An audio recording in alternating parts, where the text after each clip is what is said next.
The summer of 1944 marked a turning point in the history of the Second World War. Across the fields, hedgerows, villages, and cities of France, the grip of Nazi Germany began to falter under the immense pressure of the Allied war machine. For 4 long years, France had endured occupation, collaboration, and resistance. German troops had marched triumphantly into Paris in 1940, turning the proud capital of European culture into a symbol of defeat. But by 1944, the tide of war had shifted dramatically. The Third Reich, once seemingly unstoppable, now faced a coalition determined to liberate Western Europe. In vivid color footage captured by Allied cameramen and German propagandists alike, the final months of Nazi control over France reveal a dramatic story of courage, destruction, and rebirth. Following the fall of France in June 1940, Adolf Hitler viewed the country as both a strategic prize and a political tool. Northern and western France were placed under direct German military occupation, while the southern portion fell under the control of the Vichy regime, a collaborationist government led by Marshal Philippe Pétain. Though Vichy France maintained an appearance of autonomy, it operated largely under German influence. Across the country, Nazi policies reshaped everyday life. Jewish citizens were persecuted and deported, industries were commandeered to support the German war effort, and French citizens were forced into labor through the service du travail obligatoire. Meanwhile, a fragmented but determined resistance movement began to grow in the shadows, waiting for the moment when liberation would become possible. By 1943, Allied planners had begun to lay the groundwork for a massive invasion of Western Europe. The Soviet Union was bearing the brunt of the fighting on the Eastern Front, and Joseph Stalin demanded a second front to relieve pressure on his forces. British Prime Minister Winston Churchill and American President Franklin D. Roosevelt ultimately agreed to launch Operation Overlord, the largest amphibious invasion in history. The target was Nazi-occupied France, and the chosen landing site would be the beaches of Normandy.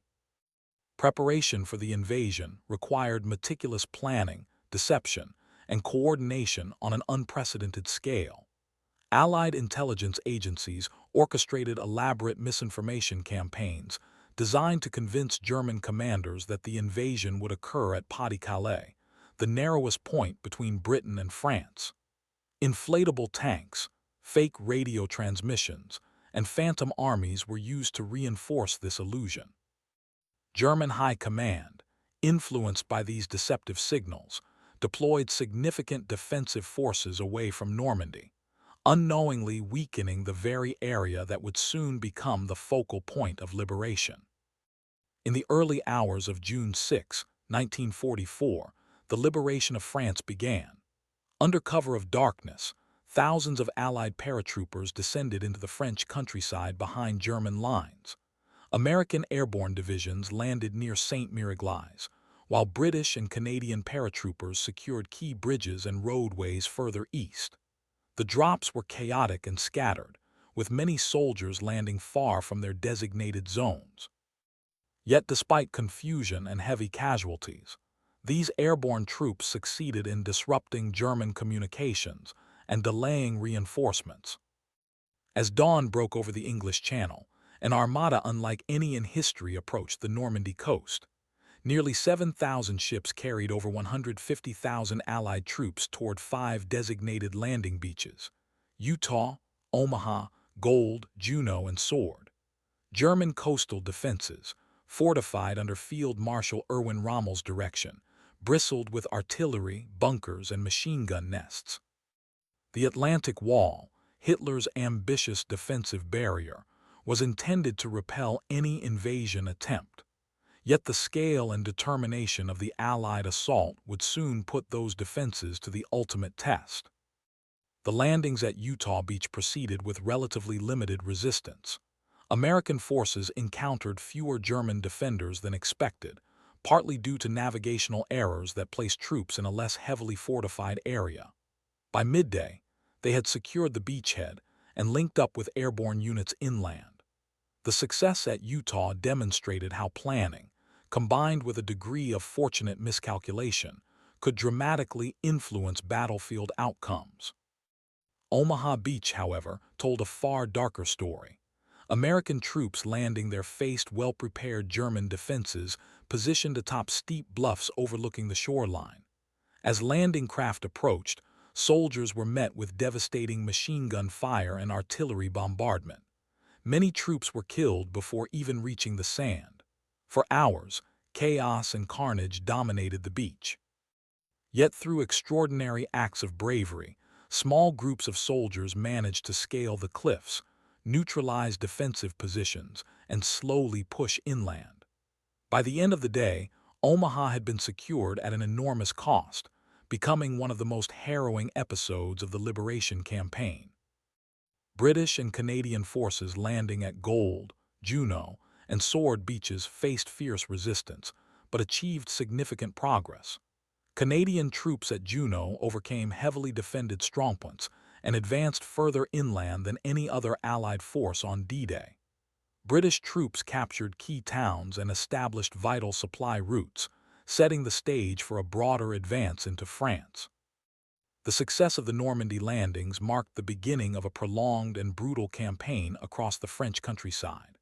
The bocage landscape of Normandy, characterized by dense hedgerows and narrow sunken roads, created natural defensive positions for German forces. Every field became a battlefield, and every village could conceal ambushes. Allied troops found themselves fighting a slow and costly war of attrition. Tanks struggled to navigate the confined terrain, while German infantry exploited their defensive advantages. Meanwhile, the French resistance intensified its operations. Coordinated through coded messages broadcast by the BBC, resistance fighters sabotaged railways, destroyed communication lines, and ambushed German convoys. Their actions significantly disrupted German troop movements, preventing reinforcements from reaching the front lines. The collaboration between Allied forces and local resistance networks highlighted the crucial role played by French civilians in their own liberation. German leadership faced mounting challenges. Field Marshal Rommel, who had warned of the vulnerability of coastal defenses, was severely injured in July 1944 during an Allied air attack. Meanwhile, internal dissent within Germany culminated in the July 20 plot, an assassination attempt against Adolf Hitler led by German officers who believed the war was lost. Though the plot failed, it further destabilized the Nazi command structure at a critical moment in the war. As Allied forces gradually expanded their foothold in Normandy, they launched Operation Cobra in late July 1944. This offensive aimed to break through German defensive lines and open the path to a rapid advance across France. Massive aerial bombardments preceded the ground assault, overwhelming German positions and creating chaos among their ranks. Once the breakthrough was achieved, Allied armored divisions surged forward, exploiting the collapsing German front. The rapid Allied advance triggered a desperate German retreat. In August 1944, German forces became trapped in the Falaise Pocket, where Allied armies encircled thousands of soldiers and destroyed vast quantities of equipment. The destruction of this German force effectively shattered organized resistance in Normandy and opened the road toward Paris. As Allied troops approached the French capital, tensions rose within the city. The French resistance, emboldened by the advancing Allies, launched an uprising against German occupation forces in mid-August 1944. Barricades were erected in the streets, and resistance fighters engaged German troops in urban combat. General Dietrich von Choltitz, the German military governor of Paris, had received orders from Hitler to destroy the city rather than allow it to fall intact into Allied hands. Bridges, monuments, and cultural landmarks were prepared for demolition. However, von Choltitz ultimately defied Hitler's orders. Recognizing the cultural and historical significance of Paris, as well as the hopelessness of the German position, he negotiated the city's surrender. On August 25, 1944, Allied forces and Free French troops led by General Philippe Leclerc entered Paris to scenes of jubilation. Crowds flooded the streets, waving French flags and celebrating their liberation after 4 years of occupation. The liberation of Paris became a powerful symbol of the broader collapse of Nazi control in Western Europe. Despite these successes, the liberation of France was far from complete. German forces continued to resist fiercely in eastern regions and along the Atlantic coast. Ports such as Brest, Lorient, and Saint-Nazaire remained under German control, forcing Allied commanders to commit additional resources to neutralize these strongholds. Meanwhile, as Allied armies advanced toward the German border, they encountered increasingly determined resistance. The Liberation Campaign also revealed the harsh realities of occupation. As Allied troops and journalists documented the aftermath of Nazi rule, evidence of deportations, forced labor, and collaboration emerged. French citizens accused of cooperating with German authorities faced public trials and, in some cases, violent reprisals. Women accused of fraternizing with German soldiers were publicly humiliated in acts that reflected both retribution and national trauma. For ordinary French civilians, liberation brought both relief and hardship. Years of war had devastated infrastructure, disrupted food supplies, and shattered families. Towns lay in ruins, and displaced populations struggled to rebuild their lives. Yet the return of freedom ignited hope and national pride. The restoration of the French government under Charles de Gaulle marked the beginning of political reconstruction and the reassertion of French sovereignty. As Allied forces continued their advance into eastern France, they prepared for the next phase of the war, the invasion of Germany itself. The liberation of France not only weakened the Third Reich, but also established a crucial base of operations for the final Allied offensives. Airfields, supply depots, and transportation networks in France enabled the Allies to sustain their push toward Berlin. The liberation of France also had profound geopolitical consequences. It strengthened Allied unity while shaping the post-war balance of power in Europe. The presence of American, British, Canadian, and Free French forces underscored the multinational nature of the Allied victory. At the same time, it highlighted the growing influence of the United States as a dominant military and political force. Through rare color footage, the Liberation Campaign reveals the human dimension of warfare. Soldiers advancing through sunflower fields, civilians greeting liberators with tears and laughter, and the ruins of bombed cities all combine to form a vivid portrait of a nation emerging from darkness. These images capture not only the military triumph over Nazi occupation, but also the resilience of a people determined to reclaim their identity. The liberation of France marked one of the most significant chapters in the downfall of the Third Reich. It demonstrated the power of Allied cooperation, the courage of resistance fighters, and the determination of soldiers who fought across beaches, hedgerows, and city streets. Yet it also foreshadowed the brutal final battles that lay ahead as the war moved onto German soil.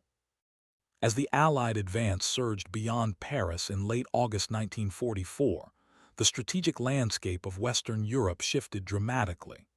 German forces, battered and disorganized after the catastrophe in Normandy, attempted to regroup along defensive lines stretching across eastern France and into Belgium. Yet their retreat was plagued by fuel shortages, shattered communications, and relentless Allied air superiority. Allied fighter bombers, operating with near-total freedom in the skies, targeted German convoys, rail networks, and supply depots, transforming every road into a potential death trap for retreating Wehrmacht units. General Dwight D. Eisenhower, supreme commander of the Allied Expeditionary Force, now faced the enormous challenge of maintaining momentum while managing supply logistics across a devastated French countryside. The rapid advance of Allied forces had stretched supply lines to their breaking point. Fuel, ammunition, and food had to be transported across the English Channel and moved through ports that were either destroyed or still under German control. The famous Red Ball Express, a massive truck convoy system staffed largely by African-American soldiers, became a lifeline for advancing Allied armies. Day and night, these drivers transported essential supplies across dangerous and congested routes, ensuring that the liberation campaign could continue. While Allied forces advanced through northern France, another crucial chapter of liberation unfolded in the south. On August 15, 1944, Allied forces launched Operation Dragoon, an amphibious invasion along the French Riviera. American, British, and Free French forces landed along the Mediterranean coast, encountering lighter resistance than expected. German forces in southern France were already weakened, and many began retreating northward to avoid encirclement. The success of Operation Dragoon opened additional supply routes through Mediterranean ports such as Marseille and Toulon, dramatically improving Allied logistical capabilities. The liberation of southern France also allowed Free French forces to play a prominent role in reclaiming their homeland, strengthening national morale and political legitimacy. As Allied troops pushed deeper into France, the reality of German occupation became increasingly visible. Villages and towns bore the scars of war, buildings reduced to rubble, infrastructure destroyed, and civilians struggling to survive amid shortages of food and medical care. Yet liberation also unleashed powerful emotional scenes. Civilians poured into the streets to greet Allied soldiers with flowers, wine, and heartfelt gratitude. In color footage captured by wartime cameramen, young French children climbed onto tanks, while elderly citizens wept openly as foreign soldiers marched through their streets. These moments of celebration contrasted sharply with the destruction surrounding them, illustrating the complexity of liberation, both joyous and devastating. The French resistance, now openly supporting Allied forces, transitioned from guerrilla sabotage to direct military engagement. Resistance fighters, often poorly equipped but fiercely motivated, assisted Allied units by guiding them through unfamiliar terrain and identifying German defensive positions. In some regions, resistance groups liberated towns before Allied forces even arrived. However, their newfound visibility also brought danger. German troops, retreating in anger and desperation, carried out brutal reprisals against suspected resistance strongholds, executing civilians and burning villages in acts intended to instill fear. By September 1944, Allied forces reached the German border in several areas, marking a symbolic milestone in the war. Yet the rapid pace of the advance had created new strategic dilemmas. Allied commanders debated whether to pursue a broad front strategy, advancing along a wide line across Western Europe, or to concentrate forces for a single, decisive thrust into Germany. Field Marshal Bernard Montgomery advocated for a bold plan that would attempt to bypass German defenses through the Netherlands. This proposal would soon lead to Operation Market Garden, one of the most ambitious and controversial operations of the war. Although Operation Market Garden primarily unfolded in the Netherlands, its consequences directly impacted the liberation of France. The operation, launched in September 1944, aimed to seize key bridges across major rivers and create a corridor into Germany. Airborne forces were dropped deep behind enemy lines, while ground forces attempted to link up with them. Initially, the operation showed promise, but unexpected German resistance and logistical challenges ultimately led to failure. The inability to secure the final bridge at Arnhem halted the Allied advance and allowed German forces valuable time to regroup. Meanwhile, pockets of German resistance continued along the French Atlantic coast. Hitler had declared several ports fortress cities, ordering German garrisons to hold them at all costs. Cities such as Brest became scenes of intense combat as Allied forces sought to eliminate these strategic strongholds. The Siege of Brest, lasting from August to September 1944, resulted in heavy destruction and casualties. When German forces finally surrendered, the port had been so heavily damaged that it provided little immediate logistical benefit to the Allies. Elsewhere, the liberation of French territory unfolded through a series of smaller but equally significant battles. In Alsace and Lorraine, regions that had been contested between France and Germany for decades, fighting took on symbolic importance. These areas held deep cultural and historical significance, and their liberation was seen as a restoration of French national identity.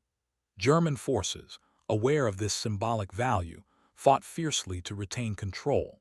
The resulting battles were brutal, involving harsh winter conditions and determined resistance from experienced German units. The autumn of 1944 brought new challenges as weather conditions deteriorated. Heavy rains transformed roads into mud, slowing Allied movement and complicating supply efforts. German forces used this time to reinforce defensive positions along the Siegfried Line, a formidable network of bunkers, anti-tank obstacles, and fortified zones along Germany's western frontier. The liberation of France was now giving way to the invasion of the Third Reich itself, but the transition would not be easy. For the French population, the months following liberation were marked by both relief and reckoning. The process known as epuration, or purging, sought to address collaboration with German occupiers. Courts and local tribunals investigated individuals accused of assisting Nazi authorities. While some collaborators faced formal trials and imprisonment, others were subjected to spontaneous acts of public humiliation. Women accused of relationships with German soldiers were often paraded through towns with their heads shaved, symbols of both vengeance and social condemnation. These events revealed the deep emotional scars left by occupation and highlighted the challenges of rebuilding national unity. Politically, the liberation allowed General Charles de Gaulle to establish the provisional government of the French Republic. Determined to restore French sovereignty and prevent Allied military authorities from treating France as an occupied territory, de Gaulle asserted France's status as a victorious Allied power. His leadership helped stabilize the political situation and laid the foundation for post-war reconstruction. De Gaulle's triumphant march down the Champs-Élysées in August 1944, surrounded by cheering crowds, became one of the defining images of liberated France. The Liberation Campaign also highlighted the multinational nature of Allied forces.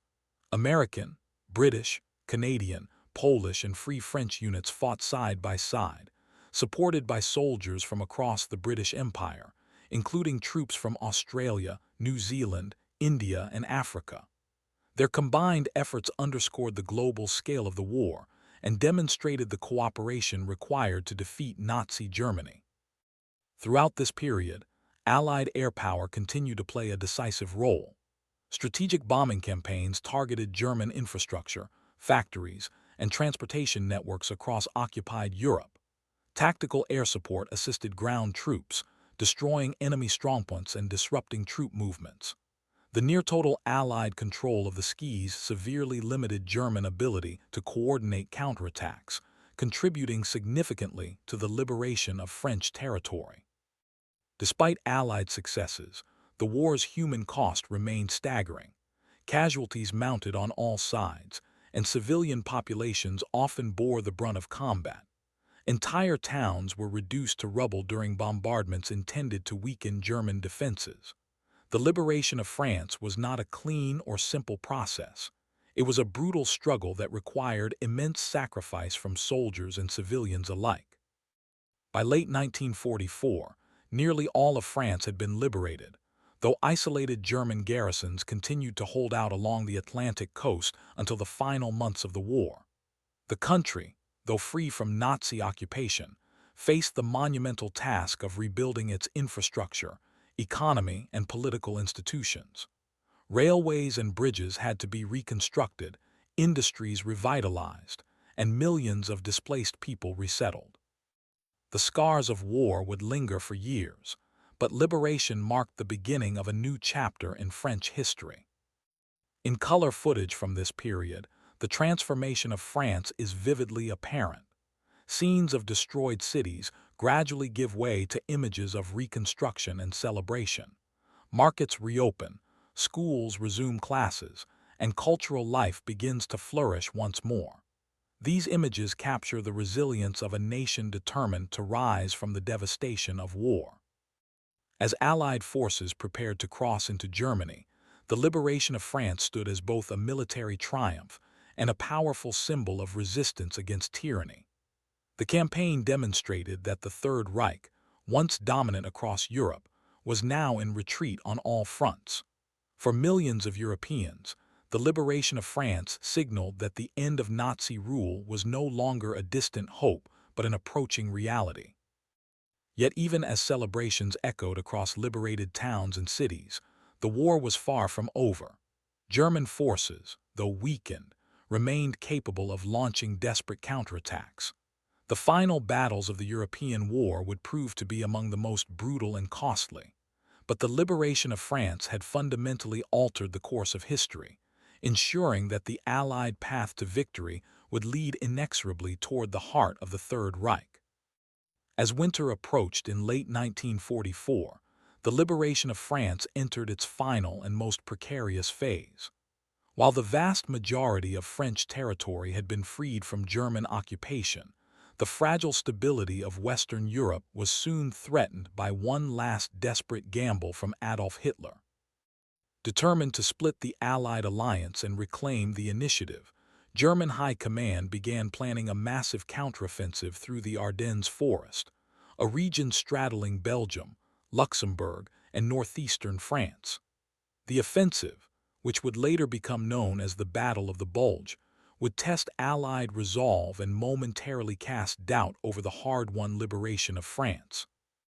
The Ardennes had played a crucial role earlier in the war when German forces used the dense forest to launch their surprise invasion of France in 1940.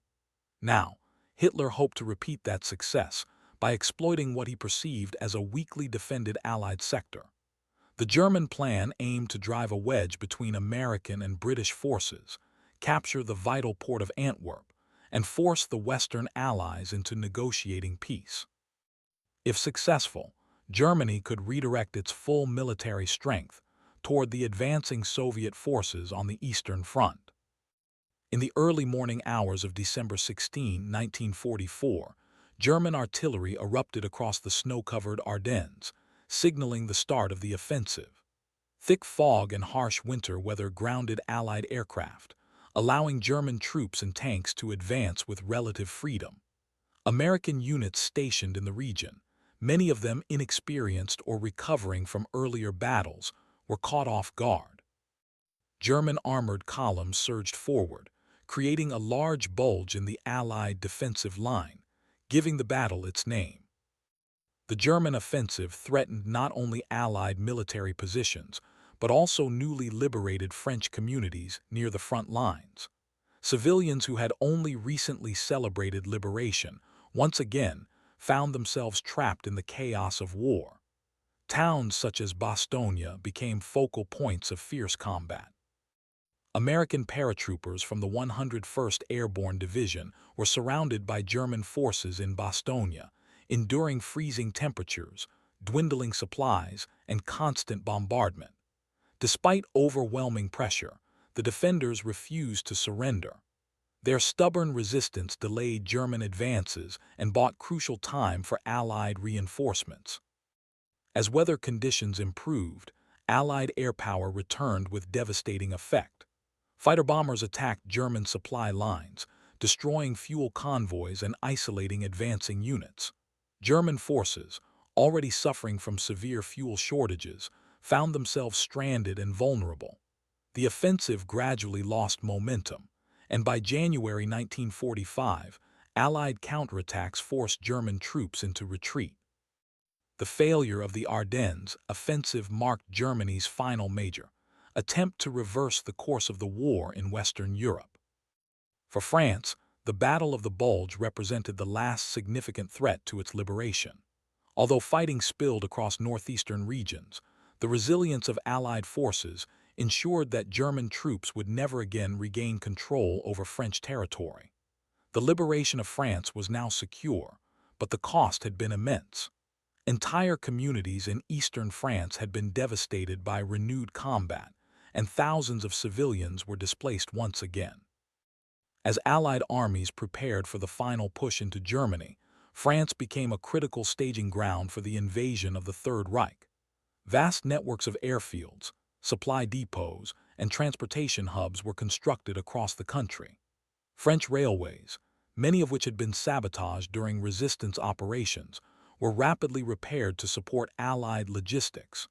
The transformation of France into a massive military base demonstrated the strategic importance of its liberation. Without control of French territory, the Allied invasion of Germany would have been nearly impossible. Meanwhile, the French military itself underwent rapid expansion and reorganization. Free French forces, which had fought alongside Allied troops throughout the Liberation campaign, were now integrated into larger Allied operations.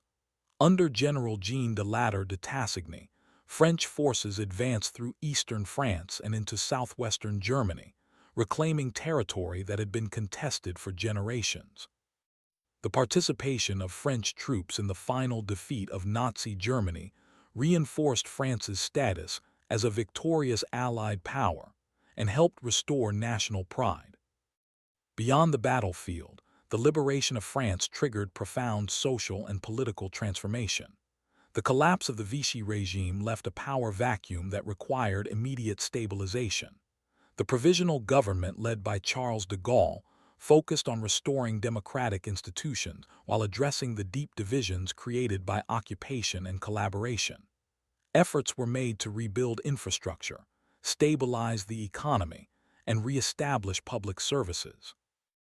Rationing continued, and shortages remained widespread, but the restoration of national governance provided a sense of direction and hope. The process of justice against collaborators continued to unfold throughout liberated France. Courts investigated thousands of cases involving individuals accused of assisting German authorities. High-profile trials attracted national attention as the French public sought accountability for years of suffering. One of the most significant cases involved Marshal Philippe Pétain, the former leader of the Vichy regime. Tried for treason in 1945, Pétain was sentenced to death, though his sentence was later commuted to life imprisonment due to his advanced age and previous service to France during World War I. The trial symbolized France's attempt to reconcile its wartime past while moving toward a democratic future. Culturally, the liberation sparked a powerful resurgence of French identity. Artists, writers, and filmmakers who had endured censorship under German occupation began expressing themes of resistance, survival, and national rebirth. Paris quickly re-established itself as a center of cultural and intellectual life. Cafes, theaters, and galleries reopened, and the city regained its reputation as a global hub of creativity. The revival of cultural expression became an essential part of France's recovery, reflecting both collective trauma and renewed optimism. In color footage from this period, the contrast between wartime devastation and post-liberation celebration is striking. Soldiers march through streets lined with flags and cheering civilians. Children play among the ruins of bombed buildings. Reconstruction crews work tirelessly to clear debris and rebuild infrastructure. These images provide a vivid reminder that liberation was not an endpoint, but the beginning of a long and difficult recovery process. The liberation of France also had significant international consequences. It strengthened Allied unity at a crucial moment in the war and demonstrated the effectiveness of combined military operations. The success of Operation Overlord and subsequent campaigns validated the strategic partnership between the United States, Britain, and other Allied nations. At the same time, it reinforced the importance of resistance movements in occupied territories, highlighting how civilian populations could contribute to military victory. As Allied forces advanced into Germany in early 1945, French territory served as a launching platform for massive offensives across the Rhine River. The crossing of the Rhine, one of Germany's most formidable natural defenses, symbolized the collapse of the Third Reich's Western defenses. French forces participated alongside American and British units in these operations, further solidifying France's role in the final victory over Nazi Germany. Yet even as the war neared its end, the liberation of France left behind complex and painful memories. Millions of families mourned lost loved ones, while survivors grappled with the psychological scars of occupation and warfare. Jewish communities, decimated by deportations and genocide, faced the daunting challenge of rebuilding their lives in a country still coming to terms with its wartime history. Memorials and commemorations began to appear across France, honoring resistance fighters, soldiers, and civilians who had sacrificed their lives for liberation. By May 1945, Nazi Germany surrendered unconditionally, bringing the European war to an end. For France, victory represented both closure and renewal. The country emerged from occupation determined to rebuild its institutions and reclaim its place on the world stage. The Liberation Campaign had transformed France politically, socially, and culturally, leaving an enduring legacy that would shape its post-war identity. Looking back through rare color footage, the liberation of France stands as one of the defining moments in the collapse of the Third Reich. The images capture the bravery of soldiers storming beaches, the defiance of resistance fighters sabotaging enemy operations, and the emotional triumph of civilians welcoming their liberators. Together, these scenes form a powerful narrative of resilience and unity in the face of tyranny. The liberation also underscored the broader significance of the Allied victory. It demonstrated that Nazi domination, built on military aggression and ideological extremism, could be defeated through cooperation, sacrifice, and determination. For millions of people across Europe, the liberation of France offered hope that freedom could be restored, even after years of oppression. As the cameras of wartime correspondents documented these historic events in color, they preserved not only the strategic and political milestones of liberation, but also the deeply human experiences that defined the campaign. Faces of exhausted soldiers, jubilant civilians, and grieving families reveal the emotional complexity of war. These images remind viewers that behind every battlefield victory lies a story of individual sacrifice and collective endurance. The liberation of France ultimately marked a decisive step toward the destruction of the Third Reich. It opened the gateway for Allied forces to carry the war into Germany, hastening the collapse of Nazi power. More importantly, it restored freedom to a nation that had long symbolized European culture, democracy, and resistance against tyranny. As 1945 dawned across Europe, the liberation of France had evolved from a desperate struggle into a symbol of Allied triumph. The country, once crushed under the iron heel of Nazi occupation, now stood as a staging ground for the final destruction of Hitler's empire. Yet while Allied armies advanced steadily toward the heart of Germany, France itself was undergoing a transformation just as profound as the military victory unfolding beyond its borders. The return of stability to liberated France required immense coordination and sacrifice. Transportation systems had been shattered by years of bombing and sabotage. Bridges lay twisted across rivers, rail lines were torn apart, and highways were littered with abandoned military equipment. Reconstruction crews, often composed of civilians, former resistance fighters, and returning soldiers, worked tirelessly to restore the infrastructure that would allow France to function once more as a modern nation. The rebuilding effort became a symbol of national resilience, as entire communities united to restore what had been lost. French industry, which had been exploited by German authorities throughout the occupation, faced the daunting task of transitioning back to domestic production. Factories that once manufactured weapons and supplies for the Nazi war machine were repurposed to produce civilian goods essential for rebuilding society. Workers who had endured forced labor under German control returned home, many physically weakened and psychologically scarred. Their reintegration into French society was both a triumph and a challenge, reflecting the broader struggle faced by a nation emerging from years of oppression.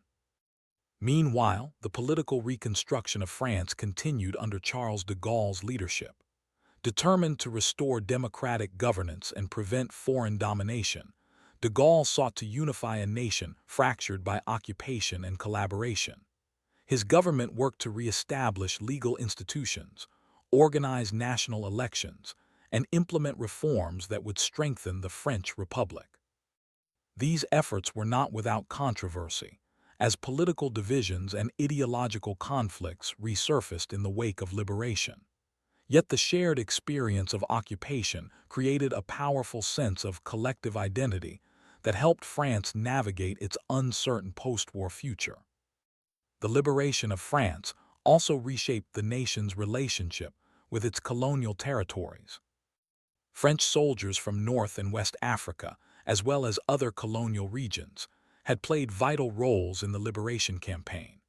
Their contributions highlighted the global dimension of the war and raised complex questions about colonial rule and independence. In the years following the war, these tensions would grow, leading to decolonization movements that would redefine France's role on the world stage.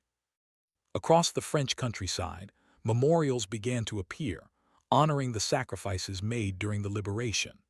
Small villages erected plaques commemorating resistance fighters who had died sabotaging German supply lines. Coastal towns preserved remnants of bunkers and landing sites as reminders of the moment when Allied forces stormed their shores. These memorials served not only as tributes to the fallen, but also as educational landmarks, ensuring that future generations would understand the cost of freedom. For the soldiers who had fought in the liberation campaign, the end of the war brought mixed emotions. Many returned home as heroes, celebrated for their courage and sacrifice. Others carried the invisible wounds of combat, memories of fallen comrades, destroyed cities, and the horrors they had witnessed. Veteran stories, preserved through interviews and color footage captured during the war, reveal the deeply personal nature of liberation. For many, the campaign in France represented the most defining chapter of their lives, a moment when they confronted the brutality of war while helping restore freedom to millions. The French resistance, once a clandestine network of sabotage and espionage, gradually transitioned into a celebrated symbol of national pride. Former resistance fighters were recognized for their bravery, and their contributions were woven into France's national narrative. Yet the resistance itself had been diverse and fragmented, composed of groups with differing political ideologies and objectives. As the war ended, these divisions occasionally resurfaced, reflecting the complexity of France's internal struggle during occupation. The liberation of France also revealed the full extent of Nazi atrocities. As Allied forces advanced, they uncovered evidence of deportations, forced labor camps, and systematic persecution of Jewish communities. Survivors who returned from concentration camps faced the painful reality of rebuilding lives shattered by genocide. France, like much of Europe, grappled with the moral and historical consequences of the Holocaust. The liberation not only ended occupation, but also exposed the devastating human cost of Nazi ideology. Internationally, the liberation of France played a crucial role in shaping the post-war world order. The success of Allied cooperation demonstrated the effectiveness of multinational military and political alliances. France's restoration as a major European power contributed to the formation of new diplomatic structures designed to prevent future global conflict.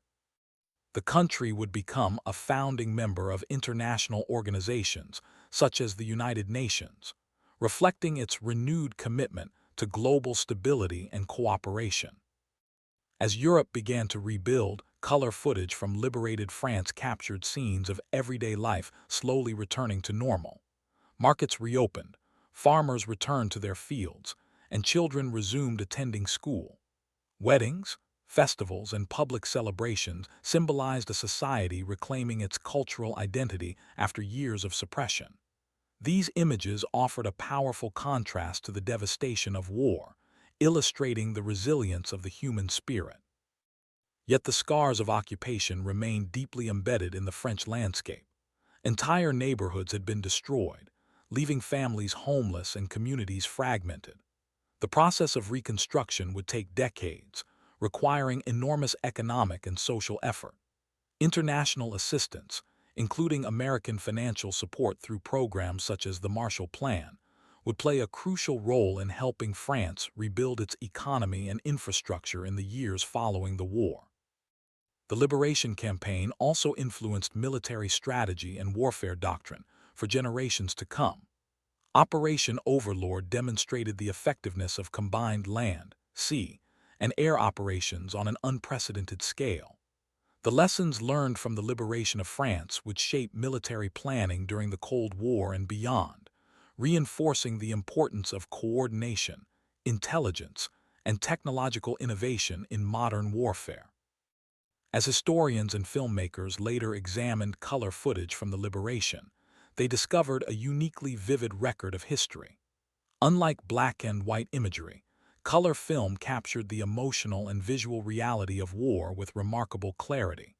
The bright flags of liberation celebrations, the worn uniforms of exhausted soldiers, and the shattered facades of bombed cities all appeared with striking realism.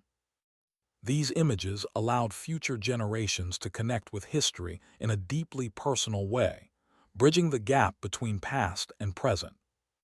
By the time Allied forces crossed into Germany in early 1945, the liberation of France had already secured one of the most significant strategic victories of the war. The collapse of Nazi control in Western Europe isolated Germany, weakened its defensive capabilities, and accelerated its eventual defeat. More importantly, the liberation restored hope to millions who had endured years of occupation and suffering. In the final months of the war, as news of Germany's impending defeat spread across Europe, France prepared to celebrate not only liberation but victory. On May 8, 1945, Victory in Europe Day marked the official end of the war on the continent. Across France, church bells rang, crowds gathered in city squares, and flags waved from every window. The celebrations reflected both relief and remembrance, honoring those who had sacrificed their lives to secure freedom. Looking back, the liberation of France stands as one of the most dramatic and emotionally powerful chapters in the history of the Second World War. It was a story of military brilliance, civilian courage, and national resilience. From the beaches of Normandy to the streets of Paris, the campaign represented the turning point in the struggle against the Third Reich. It demonstrated that even in the face of overwhelming tyranny, unity and determination could prevail. The color footage that documents this liberation serves as a living testament to that struggle. It captures the moment when soldiers stepped onto foreign shores knowing many would never return home. It preserves the faces of civilians who risked everything to resist occupation, and it immortalizes the celebrations that erupted when freedom was finally restored. The fall of Nazi power in France signaled the beginning of the end for Hitler's empire. The liberation opened the gateway for Allied armies to advance into Germany, ultimately leading to the destruction of the Third Reich itself. Yet beyond military victory, the liberation of France represented a triumph of human spirit, proving that oppression, no matter how brutal, could be overcome through courage, sacrifice, and unity. As the war faded into history and the world entered a new era, the lessons of France's liberation continued to resonate. It served as a reminder of the fragility of freedom and the importance of defending democratic values.